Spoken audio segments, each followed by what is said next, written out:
नमस्कार बंधुगण बंधु माने आपण मान समस्त को मोर इंग्राजी नववर्ष 2025 मसीहा पई हार्दिक शुभेच्छा एवं शुभ कामना। तेबे बंधु माने आज भिडियोटी मिथुन राशि व्यक्ति विशेष मानक पई बहुत गुरुत्वपूर्ण अटे, बहुत ही खास अटे। तेबे बंधु माने आसीबा को जाउथुबा ए 2025 मसीहाटी मिथुन राशि व्यक्ति विशेष मानक पई किपरि रहिबो, ग्रह मानकर गोचर स्थिति आपण मानकर जीवन रे केउं सबु प्रभाव पकाइबो आजिर ए वीडियो माध्यम रे आमे जानिबा।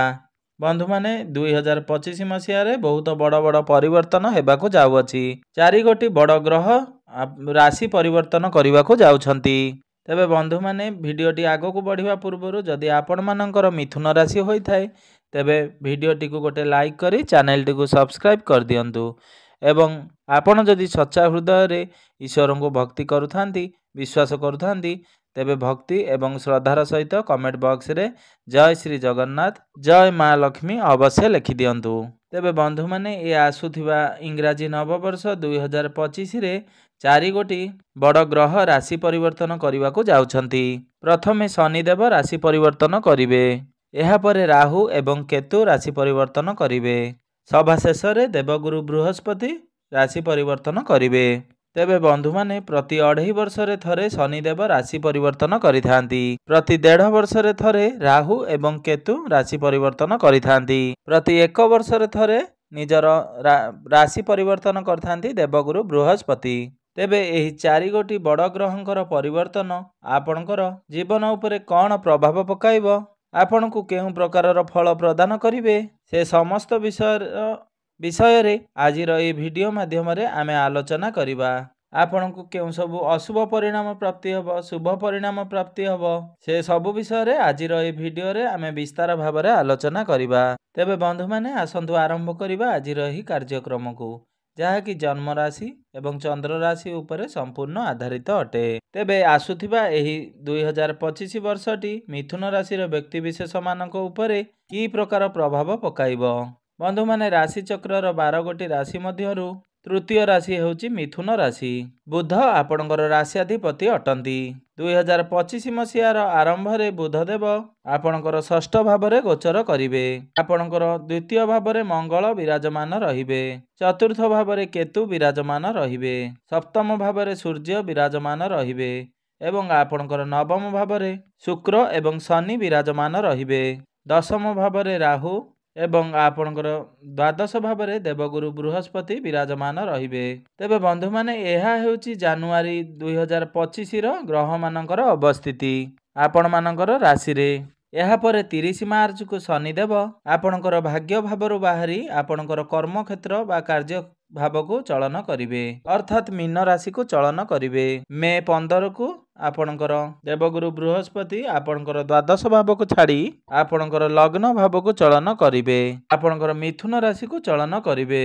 मई 18 को मीन राशि रु छाड़ी राहु आपणकर क्यारियर भाव को छाड़ी भाग्य स्थान को चलन करिवे एवं केतु सिंह राशि को चलन करिवे, अर्थात आपणकर तृतीय स्थान को चलन करिवे।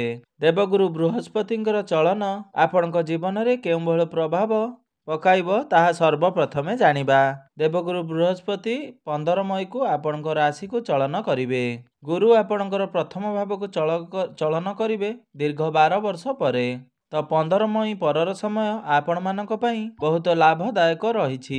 मात्र 15 मई पूर्वरु देवगुरु बृहस्पति आपणकर द्वादश भाव रे रहिबे। तो एही समयर अवधि मध्य रे आपण आपणकर स्वास्थ्य को नेकी बा वैवाहिक जीवन को नेकी किछि समस्या देखा देई पारे। एहा सहित आपणकर क्यारियर रे किछि समस्या देखा देई पारे। बंधु माने पूर्वरु आपण मानकर बहुत अधिक खर्च हेइ जाउथला, हठात करी पूर्वरु आपणकर कोनोसी बड़ खर्च होइथिबो, आपणकर मैरिड लाइफ रे बहुत समस्या सृष्टि होइथिबो, आपणकर क्यारियर रे मध्य बहुत समस्या देखा देइथिबो, कारण गुरु आपणकर द्वादश घरे अछंती। तेबे बंधु माने द्वादश भाव रे गुरुଙ୍କର अवस्थान एते भल विचार करा जाई न थाए। आपण एही समय रे कोनोसी नुआ नुआ लोकंक सहित निश्चिंत मिसिथिबे, चिन्हा परिचित मध्य होइथिबे।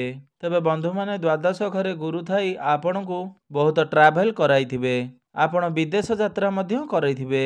15 ମେ ପୂର୍ବରୁ ଆପଣଙ୍କର ବୈବାହିକ ଜୀବନରେ ଆପଣଙ୍କର ତାଳମେଳରେ ଟିକେ କମ୍ ଦେଖାଦେଇପାରେ। ତାଳମେଳ ଠିକ୍ ରହିନପାରେ। ଆପଣଙ୍କର ବୈବାହିକ ଜୀବନରେ ଟିକେ ସମସ୍ୟା ଦେଖାଦେଇପାରେ। କ୍ୟାରିୟରରେ ଆପଣଙ୍କର ଟିକେ ସମସ୍ୟା ଦେଖାଦେଇପାରେ। ତ ଏସବୁ ପ୍ରତି ଆପଣ ଟିକେ ଧ୍ୟାନ ରଖିବେ। ଆପଣଙ୍କର ହଠାତ୍ କରି କୌଣସି ବଡ଼ ଖର୍ଚ୍ଚ ହୋଇପାରେ। ଖର୍ଚ୍ଚରେ ବୃଦ୍ଧି ଦେଖାଦେଇପାରେ। ତ 15 ମେ ପର୍ଯ୍ୟନ୍ତ ଆପଣଙ୍କର ଏଇଭଳି ପରିସ୍ଥିତି ଦେଖାଦେଇପାରେ। ମାତ୍ର 15 ମେ ପରେ ଗୁରୁ ଯେତେବେଳେ ଆପଣଙ୍କର ଲଗ୍ନ ଭାବକୁ ଚଳନ କରିବେ, ପ୍ରଥମ ସ୍ଥାନକୁ ଚଳନ କରିବେ, ପୁରା ବର୍ଷ ଏହି ଲଗ୍ନ ଭାବରେ ହିଁ ଗୁରୁ ରହିବେ। ଗୁରୁ ଆପଣଙ୍କର ପଞ୍ଚମ ଭାବ, ସପ୍ତମ ଭାବ ଏବଂ ନବମ ଭାବକୁ ଦୃଷ୍ଟିଗୋଚର କରିବେ।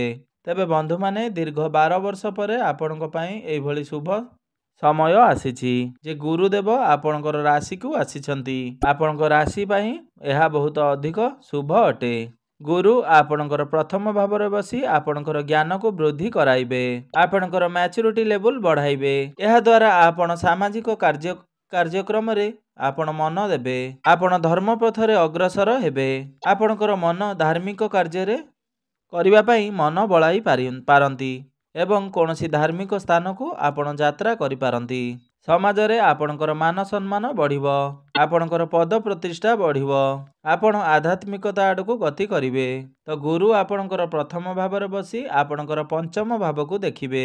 ତ ଏହି ସମୟରେ ଆପଣମାନେ ଯଦି ସନ୍ତାନ ସନ୍ତତି ପାଇଁ ପ୍ଲାନିଂ କରୁଛନ୍ତି, ଏହି ସମୟଟି ଆପଣଙ୍କ ପାଇଁ ବହୁତ ଶୁଭ ସମୟ ଅଟେ। ଯେଉଁମାନେ ସନ୍ତାନର କାମନା ରଖିଥିଲେ ସେମାନଙ୍କୁ ସନ୍ତାନ ସୁଖ ମଧ୍ୟ ପ୍ରାପ୍ତି ହେବ। ଫ୍ୟାମିଲି ପ୍ଲାନିଂ ପାଇଁ 15 ମଇ ପରର ସମୟ ଆପଣଙ୍କ ପାଇଁ ସମୟ ବହୁତ ଶୁଭ ରହୁଛି। ଆପଣଙ୍କର ଲଭ୍ ଲାଇଫ୍ ପାଇଁ ଏହି ମେ 15 ପରର ସମୟ ବହୁତ ଶୁଭ ଅଟେ। ପୂର୍ବରୁ ଯାହା ବି କିଛି ଆପଣଙ୍କର ସମସ୍ୟା ଲାଗି ରହୁଥିଲା ପ୍ରେମ ଜୀବନରେ, ଏହି ମେ 15 ପରେ ଆପଣଙ୍କର ସବୁ ସମସ୍ୟାର ସମାଧାନ ହୋଇଯିବ। ଆପଣଙ୍କର ପ୍ରେମ ଜୀବନରେ ଆପଣଙ୍କ ଭିତରେ ଭଲ ପାଇବା ବୃଦ୍ଧି ହେବ। ଆପଣଙ୍କ ମଧ୍ୟରେ ଅଣ୍ଡରଷ୍ଟାଣ୍ଡିଂ ଠିକ୍ ରହିବ। ତେବେ ବନ୍ଧୁମାନେ ପଞ୍ଚମ ଭାବଟି ମଧ୍ୟ ଆପଣଙ୍କର ଶିକ୍ଷା କ୍ଷେତ୍ରର ଭାବ ହୋଇଥାଏ। ତ ବିଦ୍ୟାର୍ଥୀମାନଙ୍କ ପାଇଁ 15 ମେ ପରର ସମୟ ବହୁତ ହିଁ ଶୁଭ ରହୁଛି। ଆପଣ ଶିକ୍ଷା କ୍ଷେତ୍ରରେ ବହୁତ ଅଧିକ ଉନ୍ନତି କରିବେ। ଆପଣ ଏହି ସମୟରେ ହାୟର ଷ୍ଟଡି ପାଇଁ ବାହାରକୁ ଯାଇପାରନ୍ତି। କୌଣସି ନୂତନ ସ୍ଥାନରେ ଆପଣ ଆଡମିସନ ନେଇପାରନ୍ତି।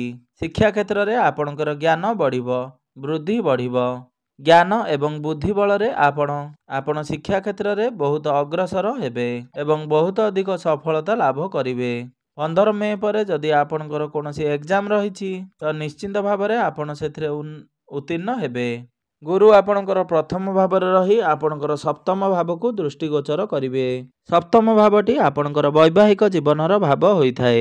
ଆପଣଙ୍କର ଜୀବନ ସାଥୀର ଭାବ ହୋଇଥାଏ। ତ ଯଦି ଆପଣମାନେ ପାର୍ଟନରସିପରେ ବିଜନେସ୍ କରୁଛନ୍ତି ତ 15 ମଇ ପରର ସମୟ ଆପଣମାନଙ୍କ ପାଇଁ ବହୁତ ଭଲ ରହିବ। କିମ୍ବା ଆପଣ ଯଦି ବିଜନେସ୍ ଷ୍ଟାର୍ଟ କରିବା ପାଇଁ ଚାହୁଁଛନ୍ତି ତ 15 ମେ ପରେ କଲେ ହିଁ ଆପଣଙ୍କୁ ଶୁଭ ଫଳ ପ୍ରାପ୍ତି ହେବ ଏବଂ ବ୍ୟାପାରରେ ଲାଭ ନିଶ୍ଚିନ୍ତ ହେବ। 15 ମେ ପରେ ଆପଣଙ୍କର ଡେଲି ଇନକମରେ ବୃଦ୍ଧି ପାଇବ। ଆପଣଙ୍କର ଫାଇନାନ୍ସିଆଲ ଗ୍ରୋଥ ହେବ। ଆପଣ କିଛି ଟଙ୍କା ସଞ୍ଚୟ କରିପାରିବେ। ଆପଣଙ୍କର ବ୍ୟାଙ୍କ ବାଲାନ୍ସ ବଢ଼ିବ। କିମ୍ବା ଆପଣ କୌଣସି ବ୍ୟାପାର ବାଣିଜ୍ୟ କ୍ଷେତ୍ରରେ ନୂତନ ଇନଭେଷ୍ଟମେଣ୍ଟ କରିପାରନ୍ତି। ବିଜନେସରେ ଆପଣଙ୍କର କଷ୍ଟମର ବଢ଼ିବେ। 15 ମେ ପରେ ମଧ୍ୟ ଆପଣଙ୍କର ବୈବାହିକ ଜୀବନ ସୁନ୍ଦର ଓ ସୁଖମୟ ହୋଇ ରହିବ। ଆପଣଙ୍କ ମଧ୍ୟରେ ଭଲ ପାଇବା ବଢ଼ିବ ଏବଂ ଆପଣଙ୍କ ଭିତରେ ବୁଝାମଣା ଠିକ୍ ହୋଇ ଚାଲିବ। ଏବଂ ଯେଉଁ ମିଥୁନ ରାଶିର ବ୍ୟକ୍ତିବିଶେଷମାନଙ୍କର ବିବାହ ହୋଇନାହିଁ ବା ଅବିବାହିତ ଅଛନ୍ତି ବା ବିବାହ ବୟସ ହୋଇଯାଇଥିଲେ ମଧ୍ୟ ବିବାହ ସ୍ଥିର ହୋଇପାରୁନାହିଁ, କେଉଁଠାରୁ କିଛି ପ୍ରସ୍ତାବ ଆସୁନାହିଁ, ତ ଏହି ବର୍ଷଟିରେ ସେମାନଙ୍କୁ ଭଲ ପ୍ରସ୍ତାବ ମିଳିବାର ଯୋଗ ବନୁଅଛି। ଆପଣଙ୍କର ମନ ମୁତାବକ ସ୍ଥାନରେ ବିବାହ ମଧ୍ୟ ସ୍ଥିର ହୋଇଯିବ। ଗୁରୁ ଆପଣଙ୍କର ପ୍ରଥମ ଭାବରେ ରହି ଆପଣଙ୍କର ନବମ ଭାବକୁ ଦେଖୁଛନ୍ତି। ତ ଏହି ସମୟରେ ଆପଣଙ୍କର ଭାଗ୍ୟରେ ବୃଦ୍ଧି ଆସିବ। ଭାଗ୍ୟ ବଳରେ ଆପଣ ବହୁତ ବଡ଼ ବଡ଼ ଜାଗାରେ ଇନଭେଷ୍ଟମେଣ୍ଟ କରି ସେଥିରୁ ଲାଭବାନ ହୋଇପାରିବେ। ଆପଣ କୌଣସି ବଡ଼ କାର୍ଯ୍ୟର ଆରମ୍ଭ ମଧ୍ୟ କରିପାରିବେ। କୌଣସି ଯାନବାହନ କିମ୍ବା ପ୍ରପର୍ଟି ଆଦି କିଣିପାରିବେ। ଏବେ ଆସନ୍ତୁ ଜାଣିନେବା ଶନିଙ୍କର ଚଳନ ଆପଣଙ୍କ ଉପରେ କିଭଳି ପ୍ରଭାବ ପକାଇବ। ବନ୍ଧୁମାନେ, ଶନିଦେବ ଆପଣଙ୍କର ନବମ ଭାବରୁ ବାହାରି ଆପଣଙ୍କର ଦଶମ ଭାବକୁ ଚଳନ କରିବେ। ତ 30 ମାର୍ଚ୍ଚକୁ ଶନିଦେବ ଯେତେବେଳେ କ୍ୟାରିୟର ଭାବକୁ ଆପଣଙ୍କର ଚଳନ କରିବେ, ସେତେବେଳେ ଆପଣଙ୍କର କ୍ୟାରିୟରରେ ଗ୍ରୋଥ ହେବ। ଆପଣ ଆପଣଙ୍କର କ୍ୟାରିୟର କ୍ଷେତ୍ରରେ ବହୁତ ଅଧିକ ଉନ୍ନତି କରିବେ। ମାତ୍ର ଏଥିପାଇଁ ଆପଣଙ୍କୁ ଟିକେ ହାର୍ଡ ଲେବର କରିବାକୁ ପଡ଼ିବ। ତ ଆପଣଙ୍କର ପରିଶ୍ରମ ଅନୁଯାୟୀ ଆପଣଙ୍କୁ ନିଶ୍ଚିନ୍ତ ରୂପରେ ସଫଳତା ପ୍ରାପ୍ତି କରିପାରିବେ। କାରଣ ଆପଣମାନେ ଜାଣନ୍ତି ଶନିଦେବ ହେଉଛନ୍ତି କର୍ମର କାରକ ଗ୍ରହ। ଯେହେତୁ ଶନିଦେବ ଆପଣଙ୍କର କ୍ୟାରିୟର ସ୍ଥାନରେ ବିରାଜମାନ ଅଛନ୍ତି, ତ ଶନି ନିଶ୍ଚିନ୍ତ ଭାବରେ ଆପଣଙ୍କୁ ଆପଣଙ୍କର ପରିଶ୍ରମ ଅନୁଯାୟୀ ଆପଣଙ୍କୁ ଫଳ ପ୍ରଦାନ କରିବେ। 30 ମାର୍ଚ୍ଚ ଠାରୁ ଆଗାମୀ 2.5 ବର୍ଷ ପର୍ଯ୍ୟନ୍ତ ଶନି ଆପଣଙ୍କର ଦଶମ ସ୍ଥାନରେ ହିଁ ରହିବେ। ତ ଏହା ଦ୍ୱାରା ଆପଣଙ୍କର କ୍ୟାରିୟରରେ ବହୁତ ବଡ଼ ପରିବର୍ତ୍ତନ ଆସିବାର ଅଛି। କ୍ୟାରିୟରରେ ଆପଣ ବହୁତ ଅଧିକ ଉଚ୍ଚ ସ୍ଥାନକୁ ଯାଇପାରନ୍ତି। କ୍ୟାରିୟରକୁ ନେଇ ଆପଣ ଏହି ସମୟରେ ଅଧିକ ବ୍ୟସ୍ତ ହୋଇ ରହିଥାନ୍ତି। ଆପଣଙ୍କ ପାଖକୁ ବହୁତ ଗୁଡ଼ିଏ କାମ ମଧ୍ୟ ଆସିପାରେ। ଆପଣଙ୍କ ଉପରେ କାର୍ଯ୍ୟଭାର ବଢ଼ିପାରେ। ମାତ୍ର ପ୍ରତ୍ୟେକ କାର୍ଯ୍ୟ ଗୁଡ଼ିକ ଆପଣ ସୁଚାରୁ ରୂପେ କରିପାରିବେ।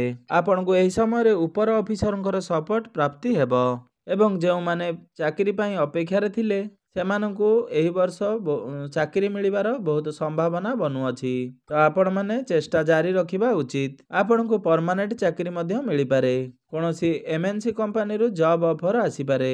ଆପଣ ବିଦେଶ ଯାତ୍ରା ମଧ୍ୟ କରିପାରନ୍ତି ଆପଣଙ୍କର କ୍ୟାରିୟରକୁ ନେଇ। ଇମ୍ପୋର୍ଟ ଏକ୍ସପୋର୍ଟରେ କାର୍ଯ୍ୟ କରୁଥିବା ବ୍ୟକ୍ତିବିଶେଷମାନଙ୍କୁ ଅଧିକ ସଫଳତା ପ୍ରାପ୍ତି ହେବ। କନଷ୍ଟ୍ରକ୍ସନର କାମ, ମ୍ୟାନୁଫ୍ୟାକ୍ଚରିଂର କାମ, ତେଲର କାମ ବା ଲୁହା ଜାତୀୟ କୌଣସି ଜିନିଷର କାମ, ଫେବ୍ରିକେସନ, ଟେକ୍ନିକାଲ କ୍ଷେତ୍ରରେ କିମ୍ବା ଇଞ୍ଜିନିୟରିଂ କ୍ଷେତ୍ରରେ କାର୍ଯ୍ୟ କରୁଥିବା ବ୍ୟକ୍ତିମାନଙ୍କୁ ବହୁତ ଅଧିକ ସଫଳତା ପ୍ରାପ୍ତି ହେବ। ଏହି ସମୟର ଅବଧି ମଧ୍ୟରେ ଆପଣ ନୂଆ ନୂଆ କାର୍ଯ୍ୟରେ ହାତ ଦେଇପାରନ୍ତି।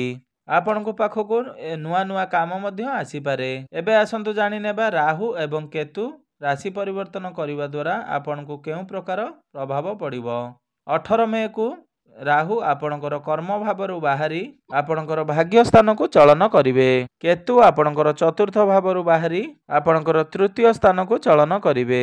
ତ 18 ମେ ପର୍ଯ୍ୟନ୍ତ ରାହୁ ଆପଣଙ୍କର କ୍ୟାରିୟର ସ୍ଥାନରେ ରହି ଆପଣଙ୍କୁ ବହୁତ ଚାଲାକ ଚତୁର ବନାଉଛନ୍ତି। ଆପଣଙ୍କୁ ସାର୍ପ ମଧ୍ୟ ବନାଉଛନ୍ତି। 18 ମେକୁ ନେଇ ପୂର୍ବ 1.5 ବର୍ଷ ଭିତରେ ରାହୁ ଆପଣଙ୍କର କ୍ୟାରିୟର ସ୍ଥାନରେ ରହି କିଛି ନା କିଛି ପରିବର୍ତ୍ତନ ଆପଣଙ୍କ ଜୀବନରେ ଆଣିଥିବେ।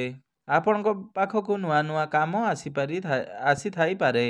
ଆପଣଙ୍କର ନୂଆ ନୂଆ ବନ୍ଧୁଙ୍କ ସହିତ ଭେଟ ହୋଇଥାଇପାରେ। ଆପଣଙ୍କ କ୍ୟାରିୟର କ୍ଷେତ୍ରରେ ଆପଣଙ୍କୁ ଆକସ୍ମିକ ଧନ ପ୍ରାପ୍ତି ହୋଇଥାଇପାରେ। ଆପଣ ସମସ୍ତ କାର୍ଯ୍ୟକୁ ଚତୁର ହୋଇ କରିପାରିଥିବେ। ଆପଣ କାମ କରୁଥିବା ଶୈଳୀରେ କିଛି ନା କିଛି ପରିବର୍ତ୍ତନ ଆସିଥିବ। ମାତ୍ର 18 ମଇକୁ ରାହୁ ଯେତେବେଳେ ଆପଣଙ୍କର ଭାଗ୍ୟ ସ୍ଥାନକୁ ଚଳନ କରିବେ, ଆପଣଙ୍କର ନବମ ସ୍ଥାନକୁ ଚଳନ କରିବେ। ଜ୍ୟୋତିଷ ଶାସ୍ତ୍ରରେ କୁହାଯାଇଛି ରାହୁ ଯେତେବେଳେ ନବମ ସ୍ଥାନରେ ବିରାଜମାନ କରନ୍ତି ତ ଏହାକୁ ପିତୃଦୋଷ ବୋଲି ମାନା ଯାଇଥାଏ।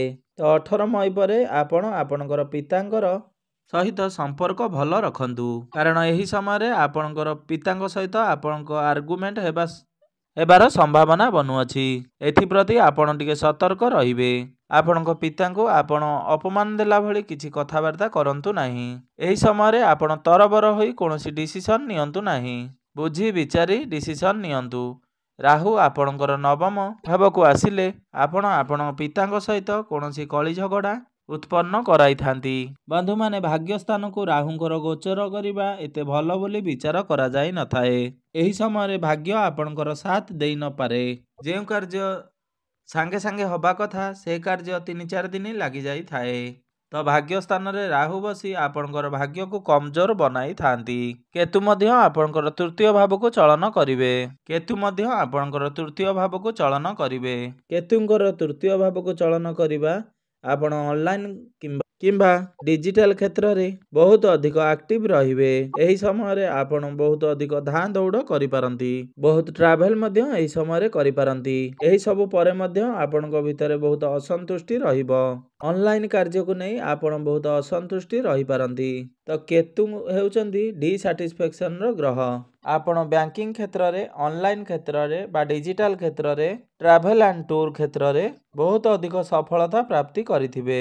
ମାତ୍ର ତାପରେ ମଧ୍ୟ ଆପଣଙ୍କର ମନରେ ଅସନ୍ତୁଷ୍ଟି ଲାଗି ରହିବ।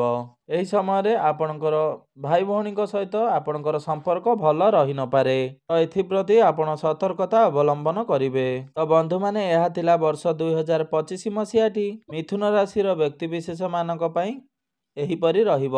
ତେବେ ବନ୍ଧୁମାନେ, ଏବେ ଆସନ୍ତୁ ଜାଣିନେବା କିଛି ପ୍ରତିକାର ବିଷୟରେ। ଯେଉଁ ପ୍ରତିକାର ଗୁଡ଼ିକ କରିବା ଦ୍ୱାରା ଆସୁଥିବା ଅଶୁଭତ୍ୱ ଗୁଡ଼ିକ କିଛି ମାତ୍ରାରେ ଖଣ୍ଡନ ହୋଇ ଆପଣଙ୍କୁ ଶୁଭ ଫଳ ପ୍ରାପ୍ତି ହୋଇପାରିବ। ତ ବନ୍ଧୁମାନେ ସର୍ବପ୍ରଥମେ ଆପଣ ବୁଧଙ୍କର ବୀଜ ମନ୍ତ୍ରର ଜପ 108 ଥର ନିଶ୍ଚୟ କରନ୍ତୁ। ଏବଂ ରାହୁ ଯେହେତୁ ଆପଣଙ୍କର ଭାଗ୍ୟ ସ୍ଥାନକୁ ଆସୁଛନ୍ତି, ତ ରାହୁଙ୍କର ପ୍ରତିକାର ସ୍ୱରୂପ ଆପଣ ପକ୍ଷୀମାନଙ୍କୁ କିଛି ଦାନା ଖାଇବା ପାଇଁ ଦିଅନ୍ତୁ ଏବଂ ପାଣି ପିଇବା ପାଇଁ ଦିଅନ୍ତୁ। ଆପଣଙ୍କୁ ଶୁଭ ଫଳ ପ୍ରାପ୍ତି ହେବ। ଏହା ସହିତ ଆପଣ ବିଷ୍ଣୁ ସହସ୍ର ନାମର ପାଠ ନିଶ୍ଚୟ କରନ୍ତୁ। ଆପଣଙ୍କୁ ଶୁଭ ଫଳ ପ୍ରାପ୍ତି ହେବ ଏବଂ ଆସୁଥିବା ସମସ୍ୟା ଗୁଡ଼ିକ ଆପଣଙ୍କର କିଛି ମାତ୍ରାରେ ଖଣ୍ଡନ ହେବ। ତେବେ ବନ୍ଧୁମାନେ ଆସୁଥିବା 2025 ମସିହାଟି ଆପଣମାନଙ୍କ ପାଇଁ ମଙ୍ଗଳମୟ ହେଉ, ଶୁଭମୟ ହେଉ ଏବଂ ଆପଣଙ୍କର ଚଲାପଥ କୁସୁମିତ ହେଉ, ଏହା ହିଁ ଈଶ୍ୱରଙ୍କ ନିକଟରେ ମୋର ଏତିକି ପ୍ରାର୍ଥନା।